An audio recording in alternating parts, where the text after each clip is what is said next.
Bom dia, estamos de novo aqui para então a avaliação do caso clínico que a enfermeira passou para nós. Agora é a oportunidade dos médicos de analisar o caso. Ela falou muito bem que selecionamos este caso por ser um paciente hipertenso e sabemos que a prevalência de hipertensão é de 30% na nossa população. Então temos um paciente de 56 anos, professor casado, como vimos, pai de 2 filhos, que procura estratégias de saúde da família por ter iniciado o dia anterior quadro de febre, cefaleia, dor retroorbitária e mialgia. Ele tem já, quando nos lembramos de quando vamos a ter um caso suspeito de dengue, é quando apresenta uma febre de 2 a 7 dias, com 2 ou mais dos sintomas que estavam relacionados lá no início da aula anterior.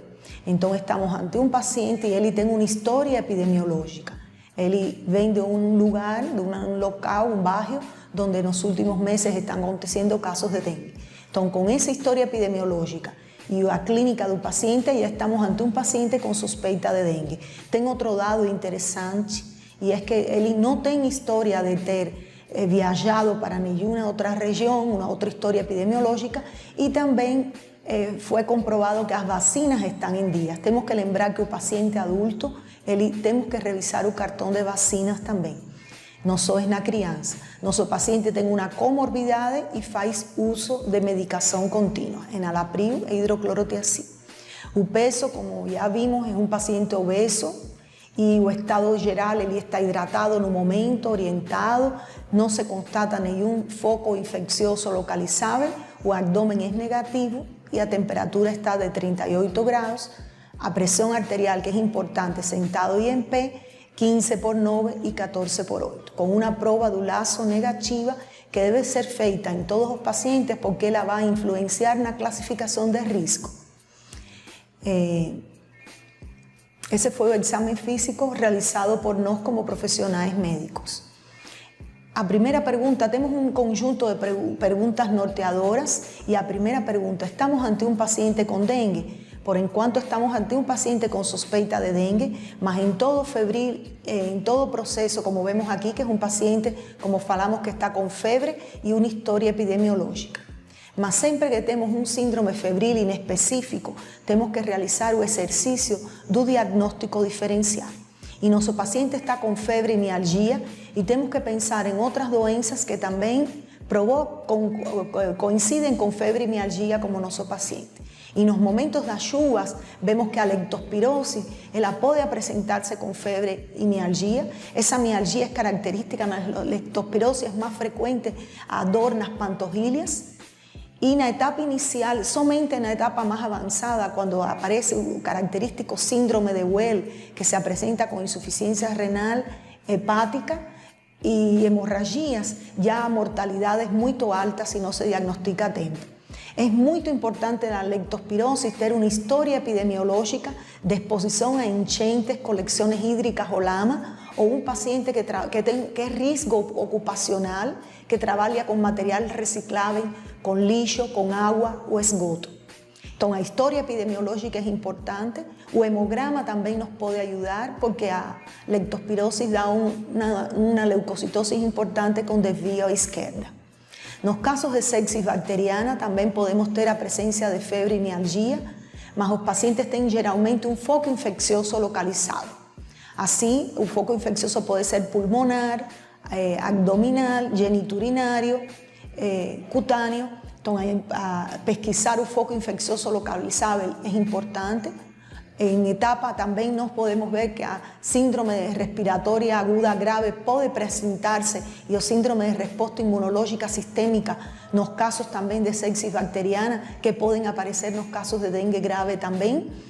E, portanto, o hemograma também nos ajudaria em um paciente, além do foco infeccioso localizável, porque o leucograma geralmente tem uma leucocitose com desvio esquerda, ainda que sabemos que em sepsis graves pode aparecer uma leucopenia importante também.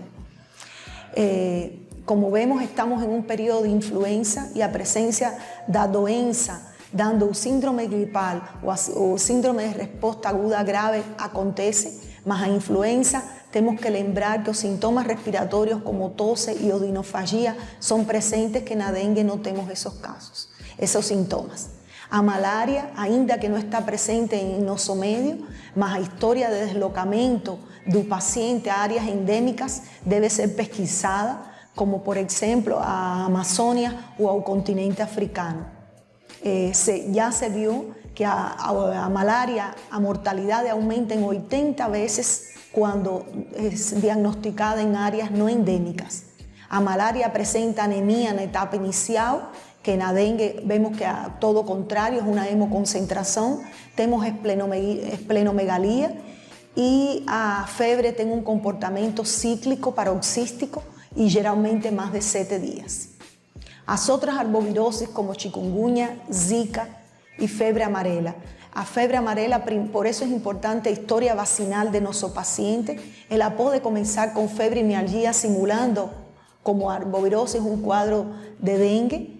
E se em etapa ele tem um comportamento bifásico com uma melhoria em horas e para cair em a fase grave da doença com insuficiência renal, hepática, icterícia intensa e óbito.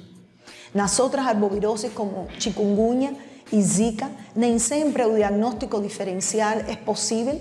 Sabemos que na chikungunya a febre é elevada, que se acompanha de uma poliartrite simétrica, com dores intensas que limitam a deambulação e que pode aparecer um exantema aproximadamente no segundo dia.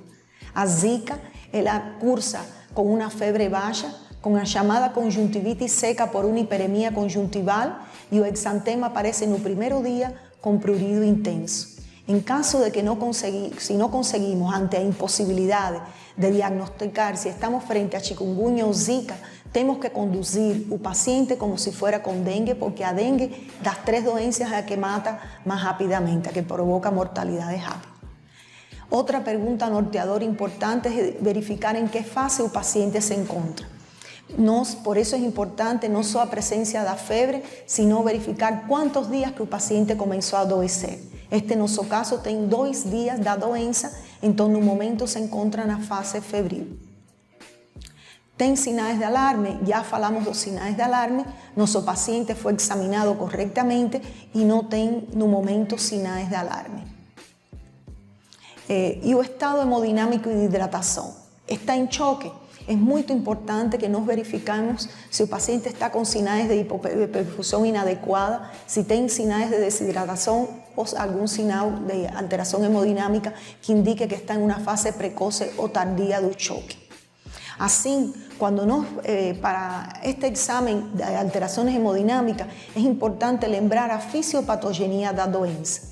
Se nós lembramos que o evento mais importante que acontece é o extravasamento plasmático com a hipoperfusão tecidual, é fácil lembrar que então precisamente a nível periférico é que começam as alterações inicialmente. Portanto, o exame físico de enchimento capilar, nós vamos a ver que se tem uma hipoperfusão tecidual, o enchimento capilar pode estar prolongado. Imediatamente vamos para as extremidades porque lembramos que tem extravasamento plasmático e tem hipoperfusão tecidual, está em choque hipovolémico e as extremidades vamos a examinar e vamos a ver cómo está a pele. A pele cuando está en una fase de choque puede ser tardía o no. Inicialmente a pele está fría y en una etapa más avanzada puede estar pálida, sudorético, pregallosa y até cianótica. Inmediatamente terminamos con la extremidad y vamos para los pulsos. Estamos hablando de hipoperfusão, no pueden esquecer. Entonces los pulsos en una etapa, si están normales, están presentes y fortes, mas el paciente si está en una etapa inicial de choque puede estar fraco, filiforme o en una etapa más avanzada ausente. Ahí a presión arterial. A presión arterial debe ser a hipotensión postural, a presión arterial, a hipotensión aparece cuando a presión arterial sistólica está por embaixo de 90, a presión do pulso pode disminuir inicialmente en la fase precoce do choque y se considera que a presión do pulso, que es la diferencia entre presión arterial sistólica y diastólica, cuando está a menos de 20 milímetros de mercurio, está alterada. Y a presión arterial media, los pacientes que se considera que es 70 o valor mínimo, por embaixo de 70, ya el paciente está en hipotensión arterial también. Esa presión arterial media no es a media da presión arterial. Ela debe ser verificada cuando nos hacemos aquella fórmula que multiplicamos 2 veces a presión arterial diastólica más asistólica dividido sobre 3. Si ese valor da menos de 70, el paciente está con una presión arterial media disminuida. En hipertensos podemos tener con presiones arteriales mayores, el paciente estar en hipotensión cuando a presión arterial pregresa disminuye a 40 milímetros de mercurio. A frecuencia, inmediatamente pensamos en la frecuencia cardíaca, nuestro paciente está en choque hipovolémico y el corazón intenta realizar un esfuerzo para mejorar esa hipoperfusión tisular, por tanto, la frecuencia cardíaca aumenta. Vamos a un ritmo respiratorio que va a estar también taquidispineico, porque no solo pela tentativa de mejorar la oxigenación, sino también porque podemos tener ya derrames cavitarios. Y a diuresis, por la hipoperfusión dos rins renal, nos podemos tener una diuresis disminuida y se considera normal cuando a diuresis es de 1,5 mililitros por kilo por hora. Menor que ese valor, ya el paciente está en oliguria. Então temos que ver se nosso paciente tem condições preexistentes, que ele tem, mas lembrar que não só é a hipertensão como comorbidade crônica, sino que as edades extremas da vida, gestantes e pacientes com risco social, que são aqueles moradores de rua ou pacientes que moram sozinhos, idosos que moram só e que moram longe da unidade, também são considerados pacientes risco, do grupo de risco. Como bem falou a enfermeira, nosso paciente está classificado no grupo grupo B, e tem algumas particularidades de hipertensão e dengue. Pacientes hipertensos controlados, que nós queremos lembrar, sem sinais de alerta, devem manter as medicações habituais. Os hipertensos que não estão controlados podem desenvolver, como falamos, sinais de choque com níveis pressóricos mais elevados. Por tanto, temos que avaliar também outros sinais que indiquem redução da perfusão, como vimos, que é o enchimento capilar, a pele das extremidades, como está o pulso, como está a frequência cardíaca e respiratória. E temos que conhecer os medicamentos antihipertensivos que o paciente usa. Assim, o paciente que está com diuréticos, não sabemos que em a fase crítica da doença, quando está vomitando, favorece a desidratação e a hipoperfusão tisular, portanto temos e tecidual, portanto temos que suspender os diuréticos quando o paciente está na fase crítica. Os beta-bloqueadores, eles provocam uma diminuição da frequência cardíaca e podemos ter pacientes que estén com alterações hemodinámicas que estén em uso de beta-bloqueadores sem taquicardia.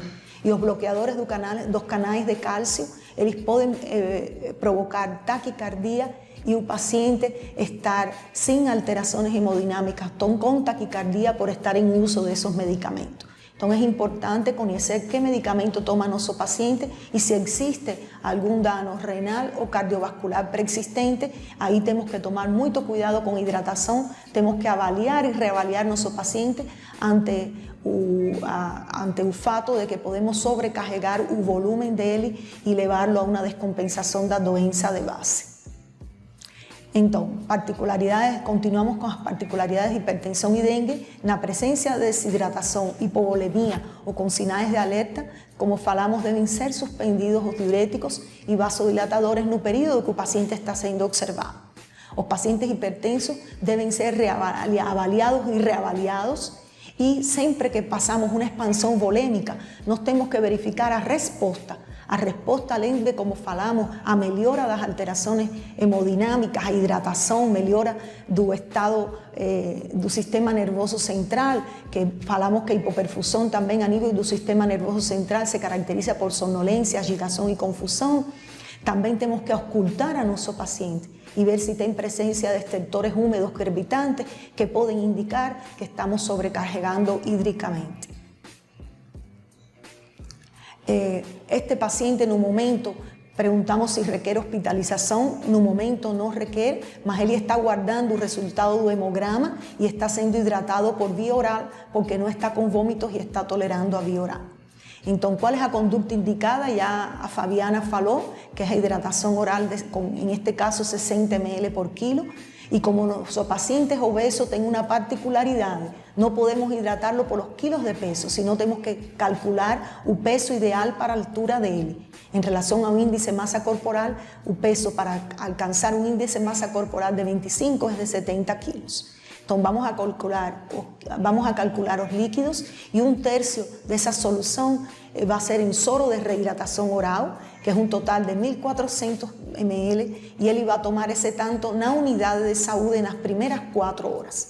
Así prescribimos que él va a recibir de soro de rehidratación oral 350 ml por hora en las primeras 4 horas. A dipirona y após para febre y após 1 hora de colecta de sangre llegó un resultado de un hemograma con un hematócrito de 46, leucócitos de 3.500 y plaquetas de 155.000. Ante esa situación y nuestro paciente toleraba vía oral, nos vamos a encaminar para tratamiento ambulatorial, más ese paciente por tener una comorbidad va a ser avaliado diariamente. Aquí vemos, lembramos que el hemograma tiene como finalidad principal avaliar el hematócrito para identificar a hemoconcentración y que a hemoconcentración indica alteración de la permeabilidad capilar por extravasamiento plasmático y que define la necesidad de hidratar a nuestro paciente y a respuesta a terapia de reposición. También él nos ayuda para nos reavaliar nuestro paciente y ver si tiene respuesta a esa hidratación. Na dengue, un leucograma es variable, puede tener leucopenia, que puede indicar también otra infección viral, y a leucocitosis no afasta doença.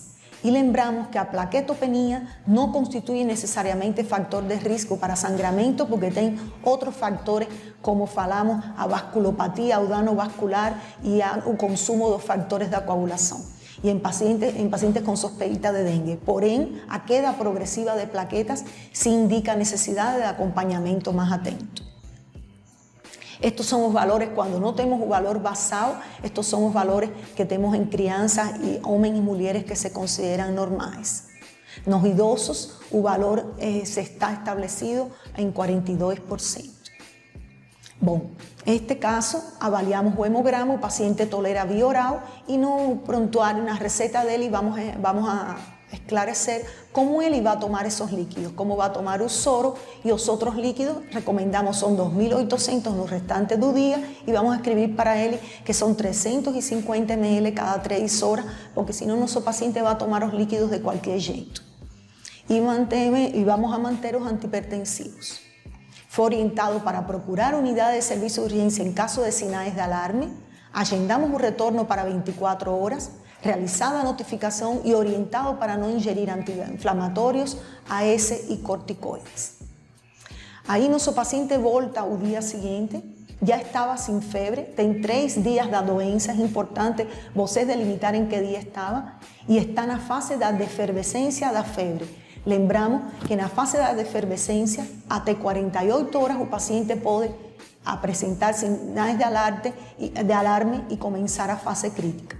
Él relataba mialgia, náuseas, tuvo un episodio de tonturas y visión envasada de mañana cuando se levantó y no conseguía tomar un soro de rehidratación oral, porém bebía mucha agua, vinha usando dipirona como antitérmico y mantuvo a medicación antihipertensiva. Cuando vemos la presión arterial está 15/7 sentado y 95/60 en pie.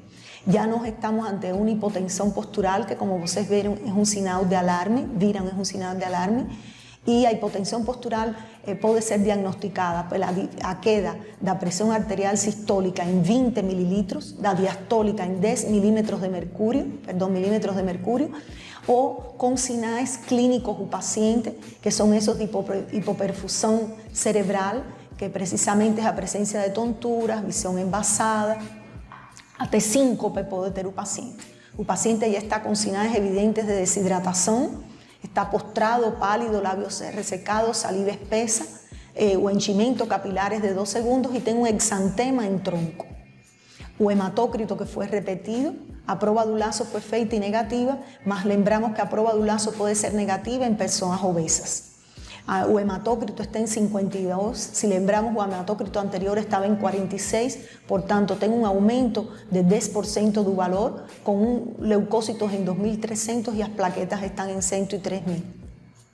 Qual é o grupo de risco no momento o paciente já teve um episódio de hipotensão postural diagnosticado clínicamente e tem um aumento do hematócrito a mais de 10%, portanto está no grupo C com sinais de alarme. A conduta em estes momentos, como o paciente não está bem hidratado, nós temos que suspender os diuréticos, suspender a medicação antihipertensiva e os pacientes hipertensos lembrem que podem ter níveis pressóricos mais elevados e estar com sinais de choque. Nosso paciente que qual seria a conduta actual? Suspender no momento a medicação antihipertensiva, começar hidratação endovenosa como está indicado no grupo C. Esta hidratação é com reposição volêmica com soro fisiológico rigen lactato de 10 ml por quilo na primeira hora e encaminhamos para acompanhamento em leito de internação. Mas a ambulância não chega e após uma hora temos que reavaliar nosso paciente. Falamos que essa reavaliação começa como mesmo observamos as alterações hemodinâmicas. Portanto, vamos a ver o enchimento capilar, vamos a ver como estão as extremidades, se estão frias ou não, vamos a ver como está o pulso, vemos a pressão arterial, voltamos a avaliar a ele em pé e sentado, a frequência cardíaca, frequência respiratória, como está neurológicamente, como está a diuresis e ocultamos ambos hemitórax para ver se está com estertores húmedos. Vamos a ver que nosso paciente ainda tinha sinais de desidratação, portanto, voltamos a hidratá-lo e não tem sinais de gravidade que indiquem que está na doença grave. Então, voltamos a hidratá-lo com 10 ml por quilo na segunda hora. Imediatamente chega a ambulância, o paciente está estável, não está com alterações hemodinâmicas e está estabilizado e nos dá a possibilidade de encaminhá-lo para a unidade hospitalar de referência. Após uma semana, o paciente já está febril mais de 48 horas, melhora visível do quadro clínico, hematócrito se normalizou, está hemodinamicamente estável, as plaquetas normais e em elevação, a pressão arterial tanto em pé como sentado está bem e recebe a alta hospitalar e é encaminhado para a unidade básica. Nós realizamos já a sorologia para ver os níveis de IgM e é reiniciado o tratamento antihipertensivo, entregaram os resultados no hospital para que levem à unidade de saúde e após alguns dias recebemos a serologia IgM positiva. Aqui tentamos lembrar quais são as indicações de internação dos pacientes com dengue e sabemos que os grupos C e D têm que internar, que se o paciente não aceita via oral ingesta de líquidos também, quando tem um comprometimento respiratório importante, tem que internar também. Nos casos de descompensação das comorbidades, diabéticos, hipertensos, insuficiência cardíaca, crise asmática, precisa internação. E os pacientes de risco social não precisamos internação hospitalar, mas sim devemos encaminhar para as unidades de atendimento 24 horas para ficar em observação até que passe o período da fase crítica, ante a impossibilidade do acompanhamento. Lembramos que todo paciente com dengue é um paciente potencialmente grave. Nós não sabemos que pacientes vão evoluir para o choque e para o óbito. Assim, os critérios de alta têm que ser preenchidos todos e é estabilização hemodinâmica durante 48 horas, ausência de febre por 48 horas, melhora visível do quadro clínico, o hematócrito normal e estável e as plaquetas em elevação. Bom, nós agradecemos a oportunidade de estar aqui. Queremos também ressaltar que esta aula, a enfermeira Adriana, que trabalha conosco na média e alta complexidade, ia participar e por questões de saúde não teve a oportunidade, mas agradecemos a ela pela ajuda. Estas são as referências bibliográficas. E se precisam o contato para esclarecer algum tema, estamos à disposição na Gerência de Atenção à Saúde do Estado. Muito obrigada.